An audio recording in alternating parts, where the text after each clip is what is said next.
Assalamualaikum warahmatullahi wabarakatuh. Hari ini kita akan meneruskan pembelajaran yang kemarin, yaitu fase 3 SDLC yang desain. Nah, di sini saya akan membahas tentang activity diagram. Nah, di sini ada definisi activity diagram atau activity diagram adalah atau merupakan rancangan aliran aktivitas atau aliran kerja dalam sebuah sistem yang akan dijalankan. Activity diagram juga digunakan untuk mendefinisikan atau mengelompokkan aliran tampilan dari sistem tersebut. Nah, ini adalah fungsi dari activity diagram. Ada 4. Yang pertama itu memperlihatkan urutan aktivitas proses pada sistem. Yang kedua itu membantu memahami proses secara keseluruhan. Yang ketiga, activity diagram dibuat berdasarkan sebuah atau beberapa use case.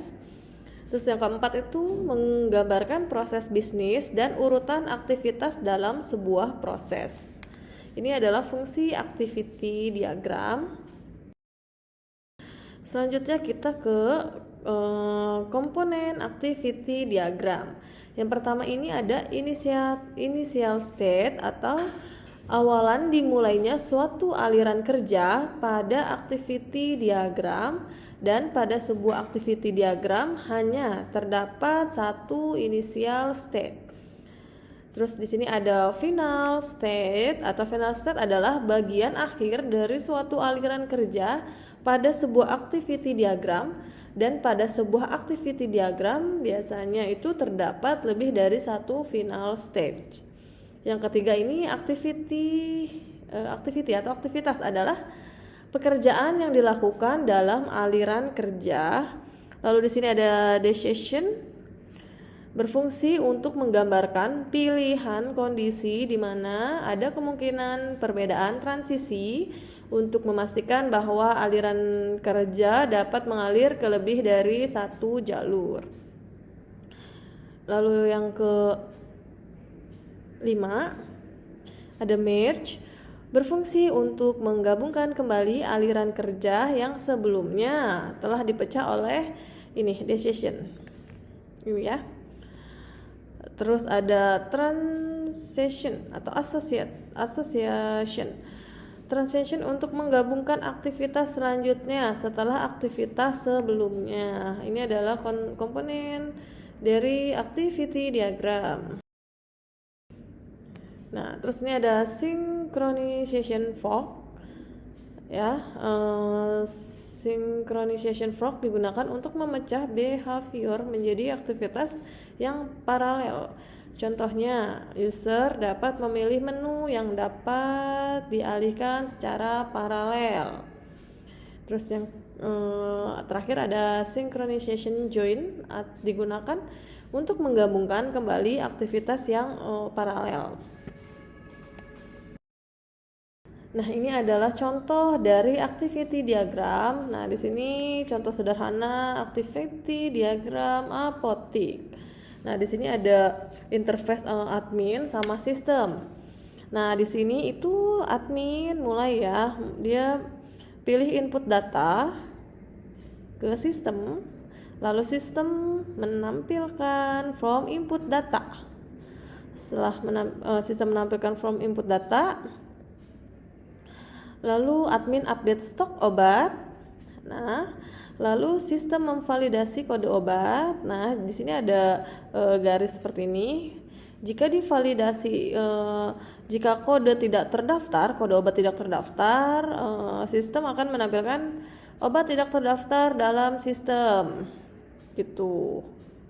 Dan jika kode obatnya itu terdaftar, maka di sini ada data stok obat ditambahkan, lalu selesai.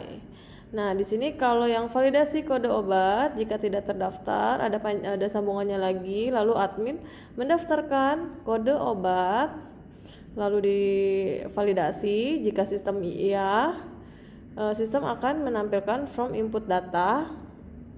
Terus jika tidak, ya udah selesai. Jika tidak mau mendaftarkan kode obat, ya udah berarti hanya sampai di sini aja, kode tidak terdaftar gitu. Kalau kode terdaftar, sistem akan menampilkan data stok obat atau stok obat ditambahkan seperti itu. Nah, kurang lebihnya udah agak jelas ya untuk yang activity diagram.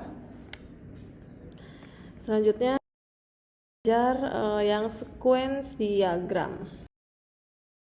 Nah, sequence diagram adalah suatu diagram yang menggambarkan interaksi objek dan mengidentifikasikan atau memberi petunjuk atau tanda komunitas di antara objek-objek tersebut. Untuk manfaat sequence diagram itu memodelkan logika dari fungsi, operasi, atau prosedur yang canggih. Terus kedua, memperlihatkan bagaimana sebuah objek dan komponen akan saling berinteraksi satu sama lain untuk menyelesaikan suatu proses.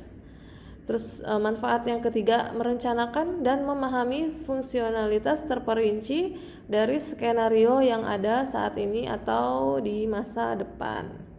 Ini adalah manfaat dari sequence diagram. Nah, ini adalah simbol-simbol dari sequence diagram. Yang pertama ada aktor atau nama aktor. Sini. Orang, proses atau sistem lain yang berinteraksi dengan sistem informasi dan mendapat manfaat dari sistem, terus berpartisipasi secara berurutan dengan mengirimkan atau menerima pesan, lalu ditempatkan di bagian atas diagram. Lalu di sini ada objek kelas. Sebuah objek berpartisipasi secara berurutan dengan mengirimkan dan menerima pesan, lalu ditempatkan di bagian atas diagram. Di sini ada garis hidup objek, garis putus-putus ke vertikal gitu ya, menandakan kehidupan objek selama urutan. Lalu diakhiri tanda X pada titik di mana kelas tidak lagi berinteraksi. Kalau di sini ada gambar persegi panjang, dinamakan objek sedang aktif berinteraksi. Fokus kontrolnya adalah persegi panjang yang sempit panjang ditempatkan di atas sebuah garis hidup, lalu menandakan ketika suatu objek mengirim atau menerima pesan. Lalu di sini ada pesan. Objek mengirim satu pesan ke objek lainnya.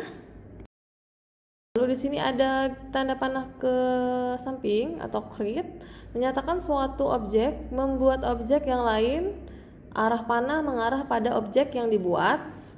Lalu di sini ada masukan, menyatakan bahwa suatu objek mengirimkan masukan ke objek lainnya, arah panah mengarah pada objek yang dikirimi.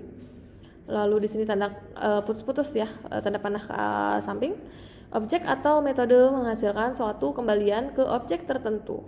Arah panah mengarah pada objek yang menerima kembalian.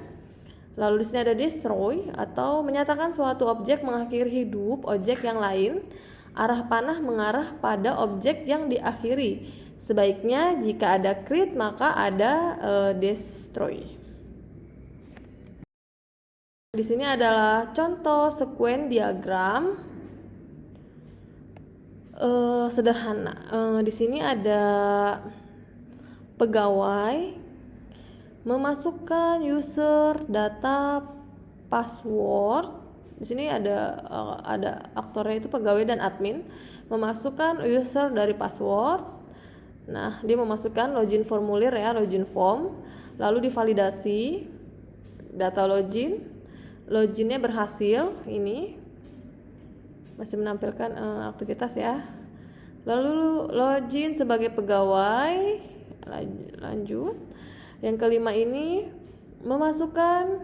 admin memasukkan user dan password, lalu divalidasi, selesai, lanjut login berhasil.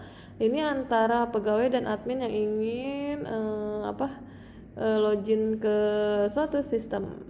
Sebuah sequence diagram yang sangat sederhana seperti itu. Oke, mungkin sekian presentasi dari saya ya. Kurang lebihnya mohon maaf. Billahi taufiq wal hidayah. Wassalamualaikum warahmatullahi wabarakatuh. Terima kasih, sampai ketemu di pertemuan selanjutnya.